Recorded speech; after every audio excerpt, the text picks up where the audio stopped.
Nanindigan naman po ang mga otoridad na walang dapat na pagdudahan sa ginawang inventaryo ng ilegal na droga na nasabat po sa bayan ng Alitagtag sa Batangas. Sa harap yan po ng isinagawang final inventory sa mga droga kung saan lumabas na mas mababa ito sa naunang estimate na 2 tonelada.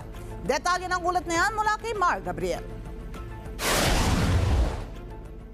Once again, ladies and gentlemen, Attorney Benjamin Abalos Jr., Secretary of the Interior. Hindi na sigurado si DILG Secretary Benhur Abalos kung maituturing pa na pinakamalaking huli ng droga sa kasaysayan ang nasabat na sako-sako ng shabu sa bayan ng Alitagtag, Batangas noong Lunes. Yan ay matapos lumabas sa isinagawang inventory na hindi 2 tonelada kundi 1.4 tons lang ang kabuang timbang ng mga droga na may estimated street value na 9.6 billion pesos.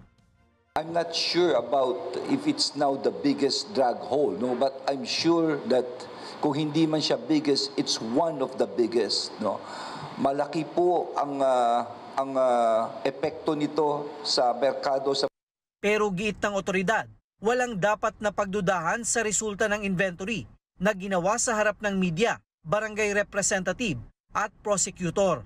Estimate lang naman daw ang naunang figura na ibinigay ng PIDEA na ibinase sa dami ng sako ng droga. We observe the rule of law. Parang hindi maganda na parang may pagdududa. Ang sinabi naman po during the press con o sa mga pahayag ay estimate, no?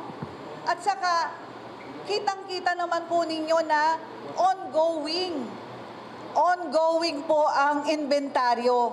Bakit kayo magdududa? Ngayon tapos na, nakuha na po itong 1.4 plus tons, no, approximately.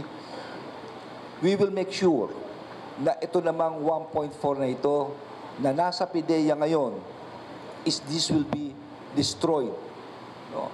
Kaya ito yung babantayan natin ngayong PIDEA. Tiniyak naman ni PNP Chief General Romel Francisco Marbil na patuloy ang pagtugis nila sa iba pang posibleng kasamahan ng inarestong sospek. Bukod sa yate na pinaniniwala ang pinagkargahan ng droga, may mga bahay rin daw silang iniimbestigahan. Tinitingnan din nila ang ilang sasakyan na nakuha na ng CCTV na nakasabay sa kalsada ng naharang na van. Kasi pagka merong ganyan, may mga nauuna eh. We're just sinasabi lang na baka ito mga kasama, kaya pina-follow up natin. And ang sabi nga nila, before that, meron pong nakita mga kasakyan na sumusunod dito. So ang kala namin, I mean, this how, lang naman kami, tinitignan na lahat namin kung paano po we backtrack and we foresight kung ano yung kasama nito. Baka may nauuna. And we're just following up kung mga ito involved yung mga tao.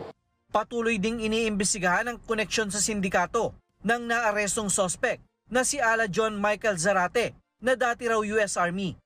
Umalis po siya dito sa Pilipinas nung 8 years old siya.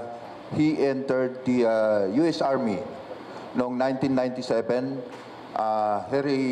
He left the US Army noong 2005 and came back dito sa Pilipinas noong 2008. Nagtayo po siya ng isang fitness center somewhere dito po sa Metro Manila.